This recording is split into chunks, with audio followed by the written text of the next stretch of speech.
Hello, hello, everyone, and welcome to another edition of the Daily Fringe Show. I'm your host, Nicholas Lorimer, and I'm joined today by two of my wisest colleagues, CEO Frans Cronje, Dr. Frans Cronje, who is here with us. Frans, how are you? I'm very well, Nick. And how are you? I'm pretty good, pretty good.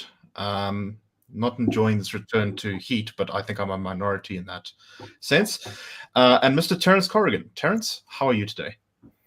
Also feeling a bit ambivalent about the heat, but there does seem to be a bit of a sting in the air, which suggests that this will not be with us for very long. Indeed. There are ominous clouds, both metaphorical and weather on the metaphorical ones you want to worry about. Yes, indeed. Right. So last week on Wednesday, when we had Frans on, we were beginning to answer the question, what comes after the ANC? And we essentially sort of turned that into a bit of an introductory piece because Frans laid out the case for why the ANC is very likely to be doomed. But now let's talk about the future more specifically. And that is, so Frans has several ideas about how the future may play out. So let me go to you, Frans. I think we played this a bit, yeah. Right, we've captured that the ANC is toast. Yeah. We're going to assume today, for the reasons we cited before and some other things, the ANC is going to lose an election. This is our working assumption. And what you viewing this are going to get the kind of sense of is what it's like in our team as we sort of war game these outcomes. So the ANC loses in 2024. Means it's probably somewhere between 45 and 49%. All perfectly plausible. What happens next? Option number one, and you guys tell me what's wrong with this. The ANC's lost. It's just an incredible moment. You must think of it. You'll look at that board and it will be 49. They've lost this grand liberation movement. Country's gone. It's a disaster. All the usual suspects in the media say, why did no one see this coming? I mean, the corruption, the unemployment, obviously it was an expropriation. You know, who believed this would ever help them? All of that. Next couple of weeks, as now government must now be formed. The ANC secretary, whoever's in charge then, it won't be Cyril after delivering defeat to his party. Talk about a new dawn. What happens is this: the secretary phones of the ANC, Mr. Malema and the EFF, who are standing by to accept this call because they know it's coming. And they say, listen, gentlemen, we are so sorry and we've screwed everything up, and please come back and save us. And the EFF will give their terms and conditions, which will be formidable.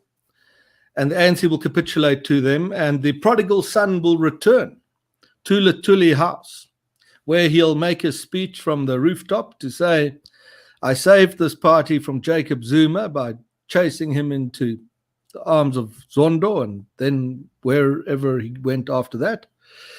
And I saved this party from corruption, therefore, and I saved the party from Cyril Ramaphosa, the capitalist, white monopoly capital. And I never left the ANC. I never left. I just pretended to go. I sacrificed myself, in fact, to save the party, and I'm back. The circle is completed. The EFF strategy is completed. They lead the ANC through the final stages of the NDR. Ramaphosa has gifted them expropriation without compensation, of course. And that's really the last word on South Africa's economy and democracy, and we are sunk for the next 20 years. There's the first result that takes over from the ANC. So what's wrong with that? Why is that not going to happen? Terence, let's hear your thoughts first.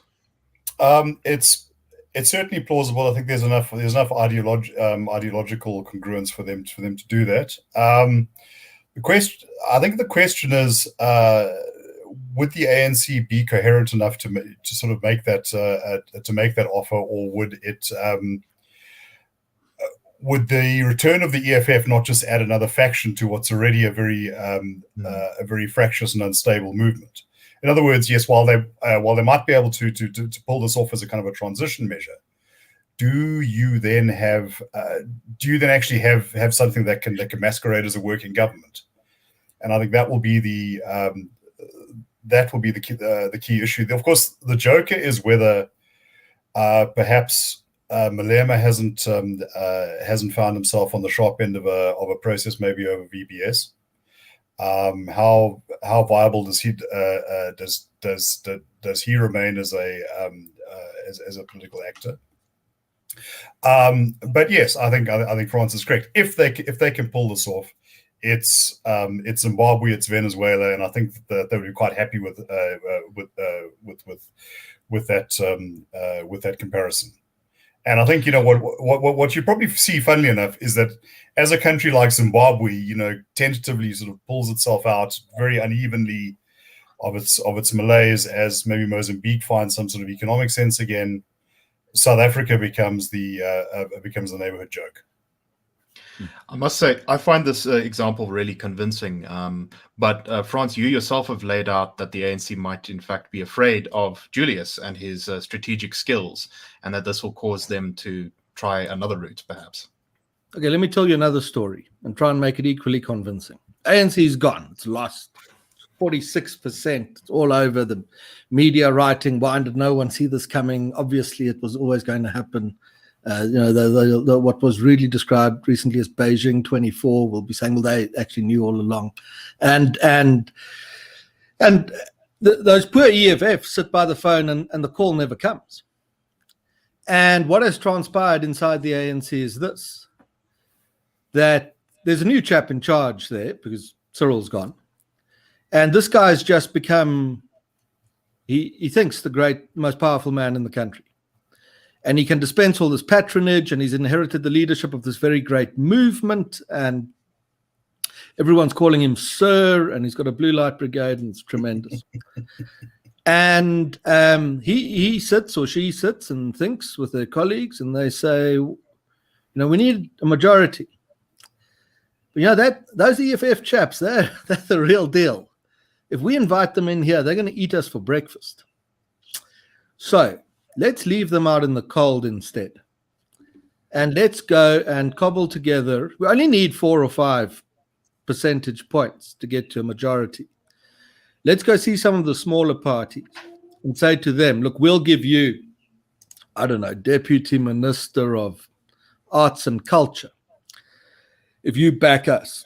And the ANC cobbles together a coalition of minority parties, freezing out the DA and the EFF, and therefore negating the risk that would attach itself to incorporating the EFF back into that movement. And that is what South Africa lives through 2024 to 2029. Now, why isn't that one more convincing than the first one? From my perspective, I think that is the ANC's perhaps preferred method. But the problem is it's very fractious. The party will look extremely weak at that point. And, we know the country's running out of money. It's got all these other problems. The patronage network gets smaller and smaller. And so I can only see that's very much a temporary stopgap solution before the ship just takes on more water and falls over. And maybe some others try their luck outside the ANC. Because at that point, any faction of the ANC can start a new party, get a seat, and then hold the government under its control through some huge coalition. As the DA has learned in all of the metros it's running big coalition governments where one tiny partner can screw you over is a very, very awful place to be. Terence, your thoughts? I actually find that one somewhat more convincing than the first, because I think that the ANC would regard the stakes of bringing in, say, the UDM or the IFP as far smaller. I think also those other parties don't have the appetite for power and the sense they can taste it on their mouths quite the way the EFF does.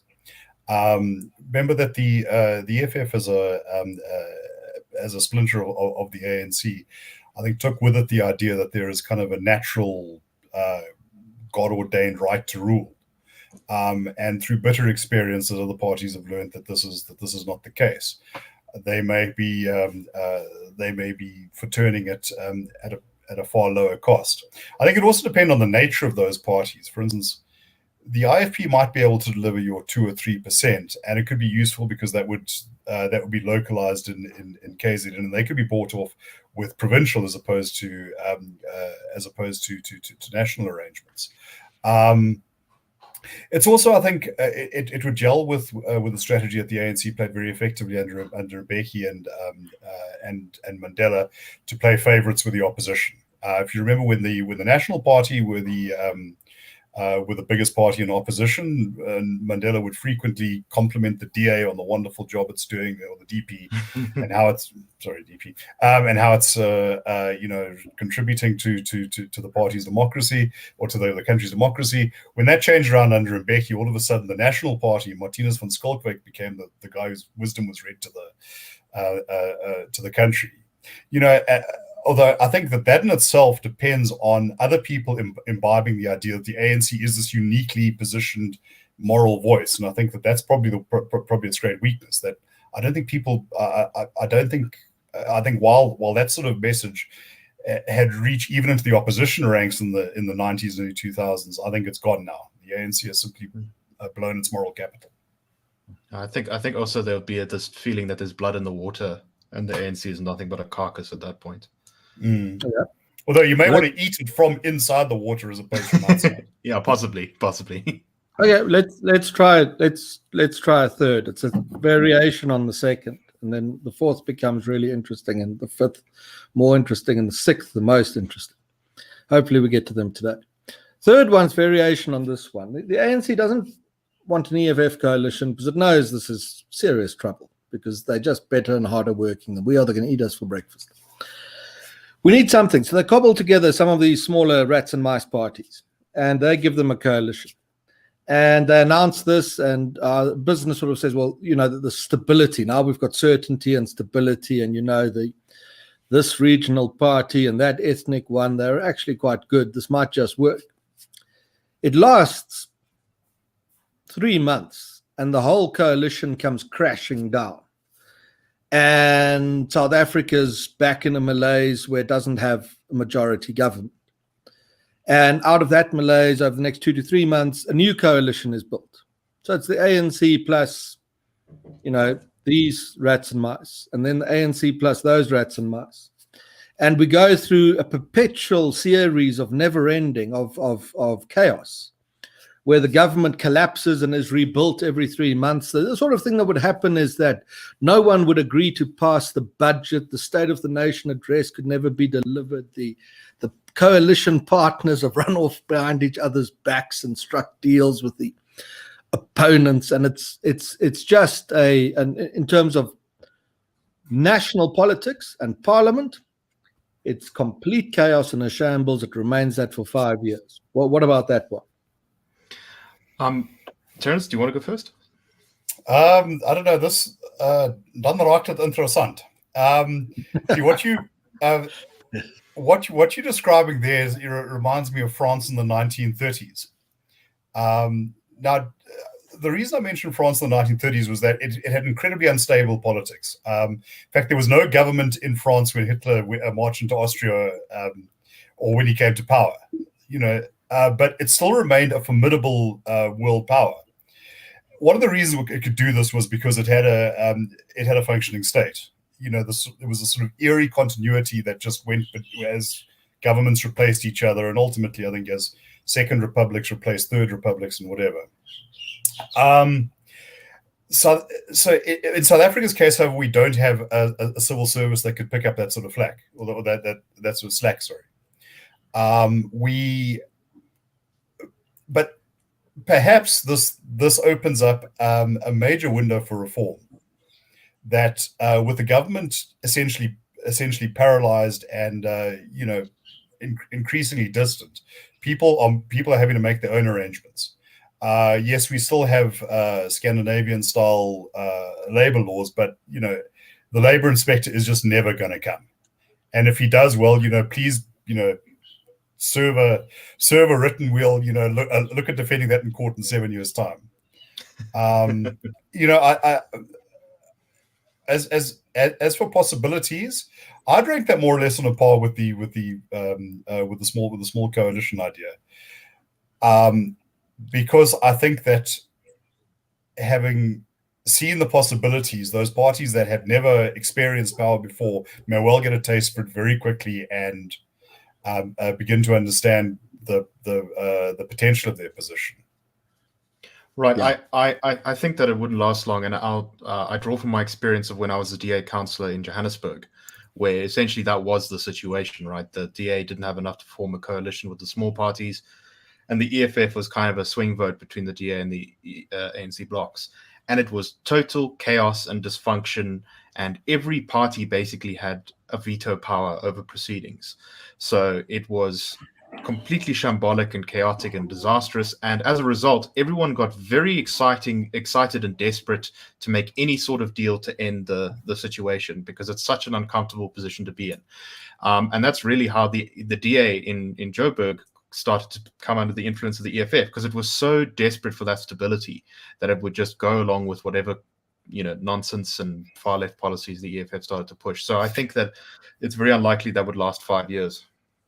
Yeah, you see, I think what you need to factor in with the coalition is to what extent is there principled or ideological agreement amongst those who are there, or some sort of pragmatic goal. And the second thing is, what is the quality of the leadership? Now, Helen Zille had a formidable personality in Cape Town and was able to kind of keep that coalition, which was also very disparate. But I'm not sure that that particular conjunction would exist. So the question then becomes, well, who is actually heading the ANC? Right. We don't have Mandela or even Mbeki. Right. Yeah. Now, Terence has done something here, because we've given you 3, and Terence, in his answer to number 3, has got me to number 5. So I want to talk about number 5, then I'll go back to number 4. Number 5 is that the coalitions are as shambolic as Nick, you experienced, and Terence, you described amongst the French 100 years ago.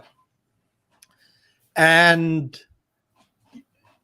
some people will really struggle with that, because they'll keep looking to Pretoria to sort of lead them and give them guidance but slowly through that 5 years of really not being governed, an alternative emerges, and that alternative is fragmentation. We wrote about this in a book in 2014, that this would happen. And fragmentation happens this way, that more and more people begin to realize, as the sort of more forward-thinking South African already does, that this government's not going to do anything for me. But this chaos of this coalition we describe will just be the ultimate demonstration of that. And communities start taking upon themselves responsibility for what were once the functions of the state, and they begin to govern themselves. And what the definition of a modern state's monopoly on the use of violence, that's already been surrendered by the government, given that the private security industry now commands 3 times as many boots on the ground as the police and the army combined, which wasn't the case in 1994, and much more capable people as well, including the best of what was in the police and the army in 1994. In schooling, in education, in community services, in all of that, you'll have a watershed in South Africa between people who are making it and people who are not. And the watershed will be a mindset of self-determination, that the government is completely and utterly useless, and it will never change. But we can leave and go somewhere else, or complain. It's a terrible state of affairs. But a third group will say, we're just actually going to start governing ourselves. And South Africa already is, and will increasingly become a cutting-edge global example of political fragmentation, where big, dominant, centralized states, which are still a hangover from man's escape from a state of anarchy, begin to fall away. The great breakthrough here will always be financial. And how do you break from dependency on central banks and currencies and the like? Because they have a hold on you, and tax collectors and so on. And that break will be something that grows out of cryptocurrencies, break central banks. So what ends up happening is the political system in South Africa melts down into something that is an inconvenience, and sometimes a serious inconvenience, an obstacle to progress in the country. It still exists. There's a parliament, people squabble with each other, there's the union buildings, but think of it this way, that over time the union buildings governs only over itself and its gardens. And outside of the fence of the union buildings, there are it's largely a free for all for sort of hardcore libertarians, of which we employ very few actually. It's a sort of nirvanic state of play, a free for all. But that becomes our permanent condition. We fragment, and really top forward thinkers realize that what's happening in South Africa is actually setting up a model that a lot of the Western world is going to follow. And one comment, I'll stop on that. America now so split down the center and turned against each other in this fight over who's allowed to sit in Washington and decides what's best for all of us. If that can't be resolved through Washington, which it might not be, given the depth of the cleavages in American society, the way out is to say, why are we fighting with each other on this when we can actually just go our separate ways? Give the states more de facto power. So it's a kind of independence movement that's created in microcosms of smaller communities without the sort of old-fashioned kind of idea of Cape independence being a line on a map. So that's where we're going to end up. That's what Terence has gotten us to, and we in the 2014 book, this was really our conclusion for where the country's headed. Nick? Terence, do you want to go first? Very intriguing, and yes, I think that irrespective of the political trajectory we follow here, that sort of thing is going to happen. As Franz says, this is a universal trend. People no longer, as we are showing in this broadcast, we are in 3 different locations doing one broadcast, whereas just a year ago we were sitting in a studio. You can conduct business now with people at the far end of the world. What I think that the statist impulses of something like the ANC will break down under their own implausibility. The monopoly on the use of force. Now, I think this is Francis's key. I think, though, that although the state has surrendered that monopoly, it still retains a veto power on other people using it. So, yes, while it cannot protect you, it can, come and tear down the barrier you've erected across your road. That sort of thing, still maintains the pretense of a state being in command. Call it a negative power. The question is to what extent is not whether the South African state will decline in its ability to control. I think that's inevitable, but just how much residual power will it still exercise? The wild card in this, of course, is that as the state recedes, what happens to South Africa's welfare net? Given that there are 80 million social grants, which translates in about half the population being dependent on the state. Now, I think in this kind of breakdown scenario, opportunities are thrown up with unregulated work and whatever. But it is likely to create a vortex of great insecurity and great instability. I think there is a problem as well in that nature abhors a vacuum, as they say. So if the central government does become so completely irrelevant, every other country in the world where that's happened, foreign powers start to meddle with things, whether they be China, whether they be, I don't know, Botswana, someone else starts to realize that they can exert influence within the country. So while it on a map maintains its territorial integrity, anyone with an interest in extracting South Africa's vast mineral wealth might get ideas to start playing around, and that would probably lead to conflict and warlordism, which would somewhat undermine the more utopian vision of the fragmentation scenario. But that expat community would need a base of operations and would itself create enclaves to live in with the relative elites. The sort of sense, if you've ever, this was long ago, sitting in the bar at the yacht club in Oyster Bay in Dar es Salaam, you get this decay all around you, and then you had this sort of elite outpost of expatriates, Chinese nationals, and politicians at the yacht club having gin and tonics. I've been to Sierra Leone. It's even more stock there. Enormous, exactly. Sierra Leone, an enormous wall around the place, guarded by men with guns. But it's that we just did it on a slightly larger scale. Anyway, I'll try to squeeze this all in. So we did the first three, then we jumped to number 5. Terence took us there. Let's go back to number 4.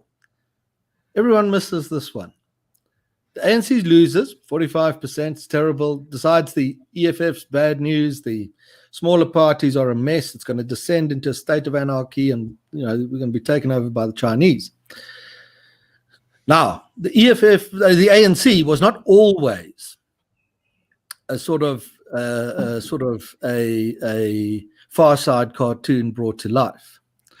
There was a time when it grew the economy, created jobs, ran a budget surplus, in case you forget, and this is the one where you're going to have a hard time buying my story. Let me try my hardest to make you believe it. The ANC's lost. It's a hell of a thing. It shows the wrong way has been followed. The supporters are believing it, and somewhere deep inside the basements of Luthuli House, there's some little spark of common sense and decency remaining. And this loss invigorates that little spark. And whoever inherits the ANC in this terrible state picks up the phone and phones whoever the Helen Zille of the day will be. Might be Helen Zille. And say, listen, let's talk, because this is a disaster. And you get a DA-ANC coalition with the better parts of the ANC and the better parts of the DA, both have good and bad parts, coming together around a pragmatic agenda similar to that of Gear, which was very pragmatic except for its internal contradictions. And that is the 5th outcome. And this is who will lead us with some success into the 2030s. What about that one? I'm taken back to Ghana, 1970s. Ghana, the great poster boy of African liberation, had a partially industrialized economy. It was the country that should have succeeded, and was then driven into the ground. The coup, headed by a guy who wore sunglasses inside, Flight Lieutenant Jerry Rawlings. And this guy was a petty tyrant. I mean, he attacked market women and had them publicly whipped. And then he turned around after looking at the numbers and said, "Guys, this is going to work." And he became, after a period of a decade, the great poster boy for reform. Weird stuff can happen. So I wouldn't discount this entirely. My question here is, can the ANC jump its ideological hurdle, which Mbeki to an extent could in practice, although I'm not sure if he actually did it internally. Secondly, where do we see any indication that these people actually exist? I've got no doubt actually if you went through the ANC, you'd find plenty of nice, good, hardworking people who want what's best. I just don't get the sense that they are prominently arrayed. I think that politically it could actually market this as a sort of government of national unity to face a crisis, appeal to patriotism and things like that, which it does do fairly successfully. On the other hand, would the Helen Zille of the day be willing to take the call? Yeah. Or do you just become co-responsible for the poison chalice? Or do you can't add anything there? Or do you get a variation of that one, where in fact the Helen Zille of the day freezes the ANC out, calls all the others, and says we can freeze them out and we form a coalition? Now that one's more difficult because the EFF will be quite prominent in this, and it's such a evil organization that it would not hesitate to bring about abuses here that would rival anything that's been seen in the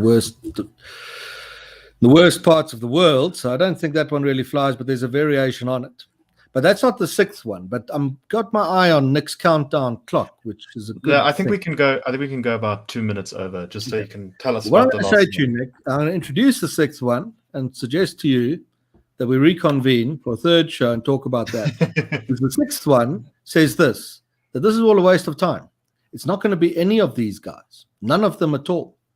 They're all past their sell-by date, and they're all more or less hopeless to a lesser or greater extent. And what's going to happen is this, is that South Africa is going to remain a basically free and open society. People remain basically pragmatic. I'll show you why that's the case when we meet next time. And the collective frustration at the performance of the whole sorry political establishment will see a coalition government, which will happen in 2024 or perhaps 29. Let's make it 24 for today's purposes. Struggle along in each of these directions we've set out. None of them delivered a solution, real solution. And out of that, and matched with a vast amount of money being given, because politics and money go together, South Africa is actually now standing on the brink of a political realignment as great as what it saw in the 1980s and the 1990s, and a brand new political movement will be born that will capture the frustration of moderate center-right South Africans, which is where 8 out of 10 people are. And it is going to grow out of this mess, but it can only be born after the defeat of the ANC. But psychologically, that needs to happen to free people's minds and funders' minds from the idea that there is some hope that the ANC might one day pull it off. You need to remove it from power, to abandon that idea. You know, hope described as the last refuge of the desperate man. You've got to take that hope away. And then people's eyes might open to the fact that South Africans are great. They're not this terrible bunch turned against each other, beset with racial oppression that the media likes to convince them they are. They're not that at all. Good, decent, middle-of-the-road, hard-working people who just collectively share a great disappointment in how badly they led. Let that thing play out through a coalition, remain free and fair, and put some money behind a new political alternative. That might be the answer that South Africa needs.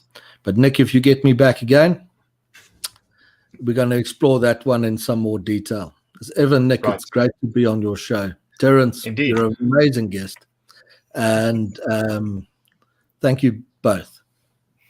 Yes, thanks very much, guys. Thanks, Nick. If you enjoyed this show, please like, comment, subscribe, review us, all that good stuff, and go to the IRR's website and click the Join Us button. Thank you very much for watching. We will come back to you on this extensive topic soon, and have a wonderful day, everyone.